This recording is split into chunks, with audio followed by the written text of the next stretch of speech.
এভাবে আমরা আমাদের ডিজাইন সিস্টেমে টাইপোগ্রাফিগুলো কোনো ডিজাইন সিস্টেম থেকে নিয়ে আসতে পারি। আমরা যদি নিজের মতো করে ডিজাইন সিস্টেম ক্রিয়েট করতে চাই, সেক্ষেত্রে আমরা আমাদের সাইজগুলো নিয়ে কাজ করতে পারি। সেজন্য আমি এক্সেল শিট ব্যবহার করে এখানে ভিন্ন ভিন্ন ভ্যালুগুলোকে নিজের মতো সাজিয়েছি। যেমন ডিসপ্লে লার্জের জন্য আমি নিয়েছি 128 পিক্সেল, যেটা হচ্ছে ফন্ট সাইজ, এবং 160 হচ্ছে লাইন হাইট। আর বেজের ক্ষেত্রে আমি 96 পিক্সেলের ফন্ট সাইজ নিয়েছি, লাইন হাইট হচ্ছে 120। ডিসপ্লে স্মলের জন্য 72/90। H1 মানে হেডিং 1, যেটার জন্য আমি ফন্ট সাইজ নিয়েছি 60, স্ল্যাশ দিয়ে আমি 75 দিয়েছি তার লাইন হাইট। তারপর H2 এর জন্য 48 পিক্সেল, লাইন হাইট 60। H3 এর জন্য 40 এবং লাইন হাইট হচ্ছে 44। এভাবে H4 এর জন্য 36, লাইন হাইট হচ্ছে 40 পিক্সেল। H5 এর জন্য 30, লাইন হাইট হচ্ছে 36। H6 এর জন্য 24/32, অর্থাৎ 32 হচ্ছে লাইন হাইট। এগুলো হচ্ছে আমার ডেস্কটপের জন্য। যদি আমার মোবাইল ভার্সনের জন্য ভিন্ন সাইজের প্রয়োজন হয়, সেক্ষেত্রে আমি এখানে ভিন্ন সাইজগুলো অ্যাড করব। এবং যা দেখতে পাচ্ছেন এখানে আমি ভিন্ন হেডিংগুলোকে নিয়েছি। ডিসপ্লেকে আমি চিন্তা করেছি আমি এখান থেকে স্মলটা ইউজ করে ফেলবো আমার মোবাইলের জন্য। এরপর যদি আমরা সাবটাইটেল রাখতে চাই, এটাকে আমি এখানে 4টা ভাগে ভাগ করেছি। সাবটাইটেল 1, 2, 3, 4। আর সাবটাইটেল 1টা হচ্ছে সবচেয়ে বড়, যার সাইজ হচ্ছে 20 পিক্সেল এবং যার লাইন হাইট হচ্ছে 28 পিক্সেল। সাবটাইটেল 2 এবং সবগুলো এখানে দেখতে পাচ্ছেন। এছাড়া আমি প্যারাগ্রাফ হিসেবে 5টা প্যারাগ্রাফের সাইজ নিয়েছি। যদিও আমি রেড হিসেবে যেটা মার্ক করে রেখেছি, আমি চাচ্ছি এই সাইজগুলো আমরা রাখবো কিনা সেটা পরবর্তীতে ডিসিশন নিব, হয়তো বা 4টার মধ্যে সীমিত রাখবো। লেভেলস হিসেবে 3টা রাখতে চাচ্ছি, এক্সট্রা 2টোকে আমি কনসিডার করছি। এই সাইজগুলো খুবই ক্রুশিয়াল, এত ছোট সাইজের ফন্ট ব্যবহার না করাই ভালো। এবং ওভারলাইন হিসেবে আমি আরও 2টো ফন্ট নিয়েছি। বিভিন্ন ডিজাইনে দেখবেন সবগুলো ক্যাপস লক এবং খুব ছোট্ট করে ডিজাইনে কিছু এলিমেন্ট থাকে, সেইগুলো ওভারলাইন হিসেবে ইউজ করা হয়। এই ক্ষেত্রে আমরা 2টো ওভারলাইন রেখেছি এবং 2টা রেখেছি পেন্ডিংয়ে। তো আমরা যদি এইগুলোকে নিজের মতো করে অ্যাড করতে চাই, আমরা টাইপোগ্রাফিতে লোকাল স্টাইলিংয়ে অ্যাড করতে পারি। তবে এগুলো অ্যাড করার পূর্বে আমাদেরকে বুঝতে হবে এখন ভেরিয়েবল এবং স্টাইলের মধ্যে আমরা এটা কোথায় অ্যাড করব। ফিগমার অনেকগুলো আপডেট আসার পরেও এখনও ভেরিয়েবলসে ওই টাইপোগ্রাফি অ্যাড করার কোনো সুযোগ নেই। তবে ভেরিয়েবলসের মধ্যে একটা অপশান এসেছে, সেটা হচ্ছে স্ট্রিংয়ে যদি আমরা আমাদের ফন্ট ফ্যামিলি দিয়ে দিই, তো পরবর্তীতে সেগুলোকে আপডেট করা খুব সহজ হবে। সেজন্য আমরা এখানে একটা আলাদা কালেকশন ক্রিয়েট করতে পারি, নাম হচ্ছে টাইপোগ্রাফি। এবং টাইপোগ্রাফির আন্ডারে আমরা একটা স্ট্রিং নিতে পারি। স্ট্রিংয়ের ক্ষেত্রে আমরা দিব ফন্ট ফ্যামিলি স্ল্যাশ আমরা মেইন অথবা টাইটেল কথাটা ব্যবহার করতে পারি, কিংবা আমরা এখানে সবগুলোর জন্য ডিফারেন্ট, যেমন ডিসপ্লে দিয়েই আমরা হেডিং এবং টাইটেল সব কিছুকে যদি বোঝানোর চেষ্টা করি, সেক্ষেত্রে আমাদের এর নামটা হবে প্লেফেয়ার ডিসপ্লে। এই ফলটা আমরা চাচ্ছি আমাদের ডিসপ্লে এবং হেডিং, সাবটাইটেল এগুলোর জন্য ব্যবহার হবে। আর প্যারাগ্রাফ, লেবেল এবং ওভারলাইন এগুলোর জন্য আমরা আরেকটা ইউজ করতে চাচ্ছি, সেটাকে আমরা নাম দিতে পারি বডি। তো আমরা চাইলে এটাকেও ডুপ্লিকেট করতে পারি এবং এটাকে রিনেম করে বডি নাম দিতে পারি। আর এই পাশে আমরা এটাকে ইন্টার নাম দিতে পারি। তো আমরা এখানে 2টো ফন্ট ফ্যামিলি সেট করেছি। আমরা যদি এখানে আমাদের ফন্ট সাইজগুলোকে ডিফাইন করতে চাই, সেক্ষেত্রে আমরা এখানে সাইজগুলো ডিফাইন করতে পারি, সাইজ কী কী নিয়ে আমরা কাজ করতে চাচ্ছি। এছাড়া আমরা যদি সাইজ নিয়ে কাজ করতে হয়, তখন আমাদেরকে নাম্বার নিতে হবে। আর আমরা ফন্ট ফ্যামিলিগুলোকে যেটা ডিফাইন করেছি, সেটা অবশ্যই আমরা কীভাবে ডিফাইন করেছি, আমরা সেখানে স্ট্রিং দিয়ে ডিফাইন করেছি। তবে একটা জিনিস রয়েছে যেটা দুইভাবেই ডিফাইন করা যায়, সেটা হচ্ছে ফন্ট ওয়েট। আমরা যদি গুগল ফন্টে যাই,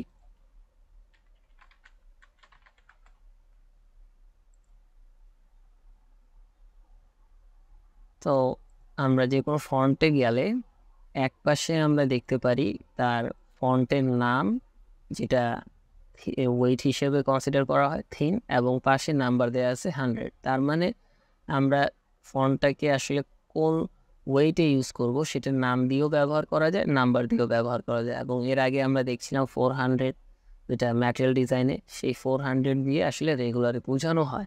সো আমরা চাইলে নাম্বারটাকে ব্যবহার করতে পারি, যেটা বেশি সেফ নামের চেয়ে। তো আমরা যদি এখানে আমাদের ফন্টের ওয়েট নিয়ে আরেকটা ক্রিয়েট করতে চাই, সেক্ষেত্রে নাম্বারে যাব। নাম্বারের ক্ষেত্রে আমরা লিখব ফন্ট WEIGHT ওয়েট, এবং এখানে আমরা নাম্বার হিসেবে প্রত্যেকটা নাম্বার দিতে পারি, যেমন 100 থেকে শুরু হয়, তো আমরা 100 দিলাম। এখন এই ফন্ট ওয়েটটা আসলে কিসের আন্ডারে যাবে আমরা সেটাকেও ডিফাইন করে দিই।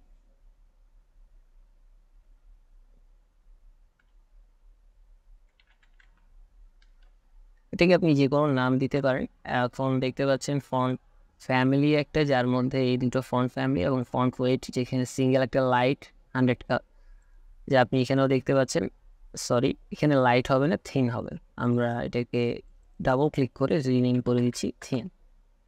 এবার যদি আমরা এখান থেকে খেয়াল করি, আমাদের লাইটের জন্য 300, রেগুলারের জন্য 400, এবং মিডিয়ামের জন্য 500, এগুলোকে এখানে নিতে পারি। যদিও আমাদের লাইট এবং থিন খুব বেশি প্রয়োজন হয় না, কারণ ডিজাইন সিস্টেমে আমরা যা ব্যবহার করি সেটা রেগুলার থেকে।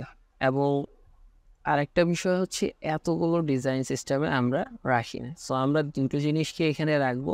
এক, সেটা হচ্ছে আমার রেগুলার হিসেবে আমি কি রাখতে চাচ্ছি। রেগুলার হিসেবে আমি রাখবো 400, এবং আরও একটা যদি আমি মিডিয়াম হিসেবে চিন্তা করি, তাহলে আমি মিডিয়াম হিসেবে রাখবো 500,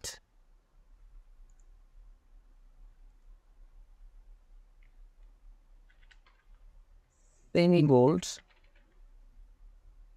600, এবং অবশেষে হচ্ছে বোল্ড, এটা হচ্ছে 700। তো আমরা এখানে 4টা ওয়েট অ্যাড করেছি, এবং এগুলো কিভাবে আমরা স্টাইলে অ্যাড করব সেটা দেখতে হবে। চলুন তাহলে স্টাইল অ্যাড করা যায়। আমরা প্রথমত লোকাল স্টাইল থেকে না গিয়ে সরাসরি টেক্সট স্টাইলের পাশে যে অ্যাড বাটন, সেখানে ক্লিক করব। এক্ষেত্রে আমাদের স্টার্টিংটা আমরা করতে চাচ্ছি এখান থেকে। সো এটার নাম হবে, আমরা প্রথমত টাইপোগ্রাফি একটা নিয়ে ফেলেছি, তো আমরা এখানে আর টাইপোগ্রাফি ইউজ করব না। আমরা এটাকে সরাসরি ডিজাইন সিস্টেম নাম দিতে পারি, এবং স্ল্যাশ দিয়ে আমরা প্রথমত দিব ডিসপ্লে, কিংবা ওটা শর্ট ফর্ম দিতে পারি DISLG, এটা হচ্ছে ফন্টের নাম। সাথে আপনি এটা ভ্যালুগুলো বসাবেন। তো আমরা এখানে দেখতে পাচ্ছি ইন্টার ফন্টটা দেওয়া। এই ইন্টারের পরিবর্তে আমরা উপরে ফন্ট যেখানে লেখা রয়েছে তার পাশে একটা ভেরিয়েবল পাচ্ছি। এই ভেরিয়েবলে ক্লিক যদি করি, আমরা দেখতে পাবো ফন্ট ফ্যামিলিতে দুইটা ফন্ট ফ্যামিলি রয়েছে, একটা ডিসপ্লে, অপরটি হচ্ছে বডি। সো আমরা এটা ডিসপ্লে হিসেবে দেব। এখন ডিসপ্লে হিসেবে যেটা নিয়েছি, পরবর্তীতে আমরা যদি ভেরিয়েবলে অন্য কোনো ফন্ট নেই, সেটা এখান থেকেও আপডেট হয়ে যাবে। রেগুলার যেটা দেওয়া আছে সেখানেও অ্যাপ্লাই ভেরিয়েবলে যদি ক্লিক করি, আমরা এখানে ওই অ্যাপ্লাই ভেরিয়েবলে আমাদের ফন্ট ওয়েটগুলো পেয়ে যাব। আমাদের রেগুলারটাকে এখান থেকে আপডেট করে দিতে পারি। এছাড়া আমরা যদি এখানে ফন্ট সাইজ দেখি, সাইজটাও আমরা এখান থেকে অ্যাপ্লাই করতে পারি, যে আমাদের কোন সাইজের ফন্ট প্রয়োজন। তো আমরা দেখতে পাচ্ছি এখানে আমাদের ডিসপ্লের জন্য 128 লাগবে। আর যদি আমরা এখানে আমাদের লাইন হাইটের কথা বলি 160, সেক্ষেত্রে আমরা এখান থেকে 160 নিতে পারি। এটা আমরা ডিজাইন সিস্টেমে নাম্বারগুলো স্পেসিং অ্যাড করার সময় করেছিলাম, যে স্পেসিংটা আমরা এখানেও কাজে লাগাতে পারবো একইভাবে একই নাম্বার হিসেবে। আমরা এটা ক্রিয়েট স্টাইল দিয়ে দিতে পারি থাকে। আপনি দেখতে পাচ্ছেন এখানে আমাদের ডিজাইন সিস্টেমের প্রথম যে ডিসপ্লে এলজিটা চলে আসে। এখন আমি যদি ডিসপ্লে একটা আলাদা ফোল্ডারে আন্ডারে এগুলো নিয়ে আসতে চাই, সেক্ষেত্রে আমাকে এই পাশে সেটিংস আইকন বা এডিট আইকনটা ক্লিক করতে হবে। আমি যদি এখানে ডিসপ্লে কথাটাকে ELAY লিখি এবং স্ল্যাশ লিখে LARGE লিখি, তাহলে আপাতত যেটা ডিজাইন সিস্টেম তার আন্ডারে ডিসপ্লে একটা ফন্ট দেখা যাচ্ছে, তখন ডিজাইন সিস্টেম ফোল্ডারের আন্ডারে আরেকটি ফোল্ডার ক্রিয়েট হবে যার নাম হবে ডিসপ্লে, এবং তার আন্ডারে লার্জ নামের একটা ফন্ট আসবে। সো আমরা এটা ক্লোজ করি। এবার দেখতে পাচ্ছেন ডিজাইন সিস্টেম তার আন্ডারে ডিসপ্লে এবং তার আন্ডারে হচ্ছে লার্জ। তো আমরা যদি ডিসপ্লের আরও দুটি ফন্ট টাইপ অ্যাড করতে চাই, তাহলে এই ডিসপ্লের পরবর্তীটা হবে বেস। এটার ক্ষেত্রেও আমাকে ফন্ট চুজ করতে হবে প্লেসের, এবং এই ক্ষেত্রে আমাদের রেগুলারটা চুজ করতে হবে। এছাড়া আমরা যদি এখানে দেখতে পারি আমাদের ফন্ট সাইজ হিসেবে আমাদেরকে নিতে হবে 96, আর লাইন হাইট হিসেবে 120। আচ্ছা, এখানে আমাদের ডিজাইন সিস্টেমে 120 অ্যাড করা নেই, আমরা চাইলে নিজের মতো করে আলাদা করে 120 অ্যাড করে নিতে পারি। আপাতত আমি এখানে 112টাকে পিক করছি। সো আমরা এখানে দুটো ডিসপ্লে অ্যাড করেছি, ঠিক একইভাবে আমাদেরকে প্রত্যেকটা অ্যাড করতে হবে। আমি জাস্ট প্রেজেন্টেশনের জন্য আরও ভিন্ন কিছু অ্যাড করতে চাই, যেটা হচ্ছে প্যারাগ্রাফ, এবং দুটোকে সমন্বয় করে আমি একটা আপডেট করে দেখাতে চাই যে কীভাবে এটা কাজ করো। সো আবার আমাকে ডিজাইন সিস্টেমের পাশে যে প্লাস বাটন সেখানে ক্লিক করতে হবে। আপনি যখন যেখানে ক্লিক করবেন ওইটুকু অংশ আপনি এখানে পেয়ে যাবেন, যেমন ডিজাইন সিস্টেম স্ল্যাশ পাশে আপনি এবার প্যারাগ্রাফ স্ল্যাশ লার্জ লিখতে পারেন। এটার ফন্ট আপনাকে বডি থেকে চুজ করতে হবে, এবং এটা রেগুলার যেটা রয়েছে সেক্ষেত্রে আপনি 400 চুজ করতে পারেন। ফন্ট সাইজ হিসেবে লার্জে 18 রয়েছে, সো আমরা যদি এখান থেকে 18 পিক করি, 18টা এখানে নেই, আমরা 16 নিচ্ছি, আর এটা আপাতত লার্জের জন্য আমরা নিচ্ছি না, আমরা এটাকে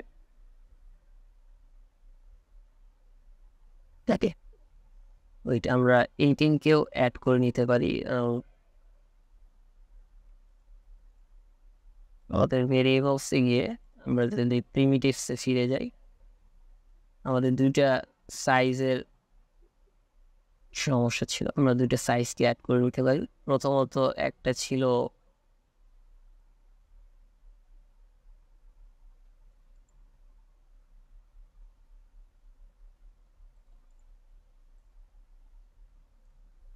এখানে ছিল 120,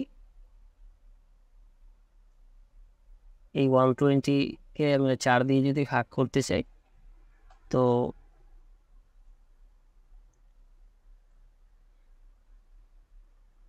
24 হবে, সরি 24 না 30 এবং 30 হবে। আর 18-এর জন্য যদি আমরা এখানে অ্যাড করতে চাই, সেখানে আমাদেরকে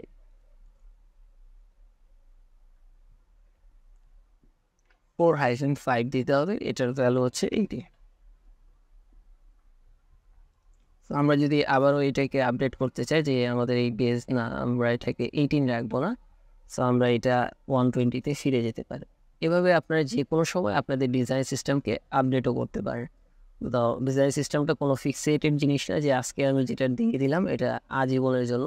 যদি আমাদের ফিউচারে সেটা আপডেট করতে হয়, আমরা এখান থেকে এসে আপডেট করতে পারি। এবার আমরা আবারও আমাদের প্যারাগ্রাফের লার্জটা অ্যাড করতে চাই, সেক্ষেত্রে আবার লিখব প্যারাগ্রাফ এবং স্ল্যাশ দিয়ে আমরা লিখব লার্জ। ফন্টটা চুজ করব আমাদের ভেরিয়েবল থেকে বডি, এবং রেগুলারের ক্ষেত্রেও অ্যাপ্লাই ভেরিয়েবলে গিয়ে আমরা এখান থেকে রেগুলার চুজ করব। আর এছাড়া আমরা যদি এখান থেকে সাইজে আবার যাই, তো সাইজ আমরা নিব 18, দেখতে পাচ্ছেন 18টা চলে আসছে। 18-এর জন্য আমার লাগবে 28 লাইন হাইট। এবার লাইন হাইটের ক্ষেত্রে আমরা এখান থেকে 28টা পিক করলাম, বাকি কোনো জিনিস আমার লাগবে না, বাকিটা ডিফল্ট হিসেবে রেখে ক্রিয়েট স্টাইল দেবে। সো এবার দেখতে পাচ্ছেন ডিজাইন সিস্টেম ফোল্ডারের আন্ডারে একটা হচ্ছে ডিসপ্লে, এই ফোল্ডারের আন্ডারে অনেকগুলো মানে একাধিক ফন্ট বা টাইপোগ্রাফি অ্যাড হয়েছে, একটা লার্জ একটা বেস, এবং প্যারাগ্রাফের ক্ষেত্রেও একটা লার্জ অ্যাড হয়েছে। এবার আমরা শুধু এটাকে একটু ব্যবহার করে দেখতে চাই যে আমরা এটা ব্যবহার করার সময় কি হবে। আমরা এখানে ডিসপ্লে লার্জ লিখলাম, এবং ডিসপ্লে লার্জের ক্ষেত্রে আমরা টেক্সট গিয়ে ওই স্টাইলটাকে অ্যাপ্লাই করব ডিজাইন সিস্টেমের আন্ডারে লার্জ। আমরা এখানে লার্জ একটা অ্যাপ্লাই করে ফেললাম। এবার আমরা নিচে একটা প্যারাগ্রাফ অ্যাড করব। আপনার লরেন স্ট্যান থেকে কিছু একটা লিখে নিতে পারেন।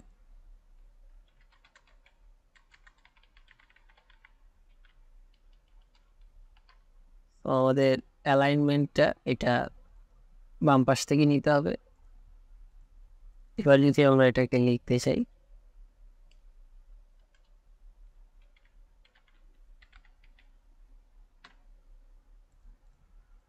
এইটা আমাদের অলরেডি ডিজাইনে অ্যাড হয়ে গেল। এবং ডিজাইন শেষে যদি আমাদের স্টেক হোল্ডারের কাছ থেকে অথবা যে কোনো ডিসিশনের কারণে ডিজাইনে আপডেট করতে হয়, যে না আমরা ডিসপ্লে যেটা রেখেছিলাম ডিসপ্লেগুলো সব ইন্টার করে নিতে হবে। অর্থাৎ এখানে আমরা দেখতে পাচ্ছি ডিসপ্লেতে, তো আমরা এখানে দেখতে পাচ্ছি ডিসপ্লের ক্ষেত্রে রয়েছে প্লে ফেয়ার ডিসপ্লে একটা ফন্ট, যেটা আপডেট হবে। এখন আমাদের ডিজাইনে যদি অনেক জায়গায় সব কিছু ব্যবহার করা থাকে, সব জায়গায় গিয়ে গিয়ে আমাদেরকে আপডেট করতে হবে। আমরা যেটা করব, আমাদের লোকাল ভেরিয়েবলসে যাব, সেখান থেকে টাইপোগ্রাফিতে যাব, ফন্ট ফ্যামিলিতে যাব, আমাদের ডিসপ্লেতে যেটা ছিল প্লে ফেয়ার এটাও ইন্টার করে দেব। এবং এটা করে যদি আমরা এন্টার চাপ দিই, দেখেন এই জায়গা আপডেট হয়ে গেল। কিংবা আমরা যদি বডির ক্ষেত্রে এটাকে প্লে ফেয়ার ডিসপ্লে লিখি, তো এই ফন্টের স্টাইলটাও দেখছেন আগে ছিল ইন্টার, সেই ক্ষেত্রে একরকম। কিংবা এটা আমরা যদি রোবটও লিখি, তো আপডেট হয়ে যাচ্ছে। এভাবে আমরা যে কোনো ফন্ট ফ্যামিলিকে খুব সহজে আপডেট করে নিতে পারবো।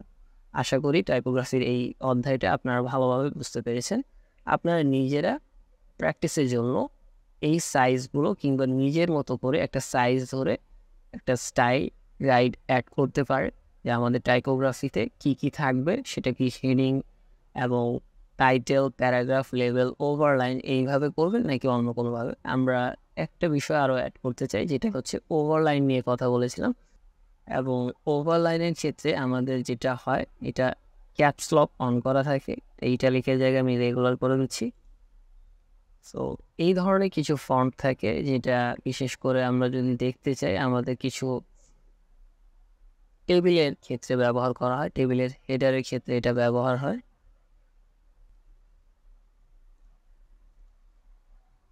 আচ্ছা, এছাড়া আমরা যদি ওভারলাইন অ্যাড করতে চাই, সেক্ষেত্রে আমরা ডিজাইন সিস্টেমে যাব, এখানে আমরা লিখব ওভার লাইন।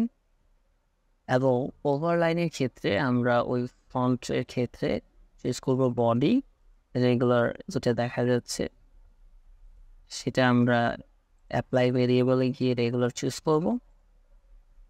এবং এই ক্ষেত্রে আমরা এখান থেকে ভ্যালু দিব 14 পিক্সেল, লাইন হাইট হবে 16 পিক্সেল। আমরা যদি এই লাইন হাইট এবং বাকি জিনিসগুলোকে এখানে দেখি, এইভাবে করে দেওয়ার পরেও আমাদের সবগুলো ক্যাপস লকে, সেই জন্য আমরা এখানে 3 ডট দেখতে পাচ্ছি টাইপ ডিটেলসটা দেখার জন্য। এবং এখান থেকে আমরা আমাদের আপার কেস কিংবা কোনো ফন্টের ক্ষেত্রে আন্ডারলাইন অথবা স্ট্রাইক থ্রো, এটা বিশেষ করে বাটনের ক্ষেত্রে বা টার্সারি বাটনের ক্ষেত্রে যদি আমরা আন্ডারলাইন অ্যাড করতে চাই, তখন আমরা এটা ইউজ করতে পারি। এবং আপার কেস যেটা ক্যাপস লক হিসেবে ইউজ করতে চাই, তখন আমরা এটা নিতে পারি।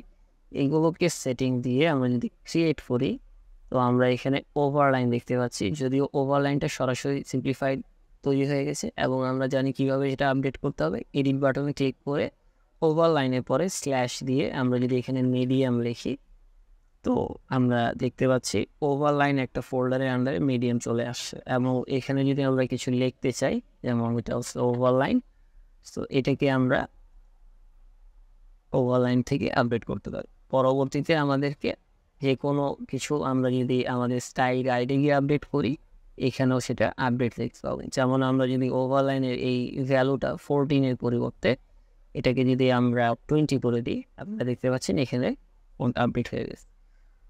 সো এখনও ফিগমাতে সম্পূর্ণরূপে স্টাইলের বাইরে যাওয়ার সুযোগ নেই, আমাদের কিছুটা স্টাইলের মধ্যে থাকতে হবে। ভবিষ্যতে আশা করি স্টাইলকে বাদ দিয়ে সরাসরি ভেরিয়েবলের মধ্যেই আমরা সম্পূর্ণ টাইপোগ্রাফির সিস্টেমটা অ্যাড করতে পারবো। আপাতত দুটো কানেক্ট করে আমাদেরকে অ্যাড করতে হবে। যেমনটা দেখতে পাচ্ছেন ফন্ট ফ্যামিলি আমরা এখানে ডিফাইন করে রেখেছি, পরবর্তীতে আমরা এখান থেকে আপডেট করলে সব জায়গায় আপডেট হয়ে যাবে। ইভেন আমরা যদি রেগুলার এবং বোল্ড রেখে বাকিগুলোকে ডিলিট করে দিই এবং এই দুটোর মধ্যেই আমরা যদি 400-কে পরবর্তীতে 500 হিসেবে ডিফাইন করি কিংবা 600 হিসেবে, আপনি দেখতে পাচ্ছেন এখানে আপডেট চলে আসছে। এটা ছিল 400, এটা 600, কারণ সব জায়গায় রেগুলারকে অ্যাপ্লাই করা হয়েছে এবং রেগুলার যেহেতু এখন বর্তমানে 600 করা হয়েছে, ওই অনুসারে এটা আপডেট হয়ে গেল। ইভেন এখানেও যেগুলো রয়েছে সেটা আপডেট হয়ে গেছে। আবার আমি এটাকে 400 করে দিচ্ছি। এভাবে করে একটা জায়গা থেকে সব কিছু কন্ট্রোল করা যায়। আশা করি টাইপোগ্রাফির এই ক্লাসটাও আপনাদের খুব ভালো লেগেছে। দেখা হবে পরবর্তী ভিডিওতে।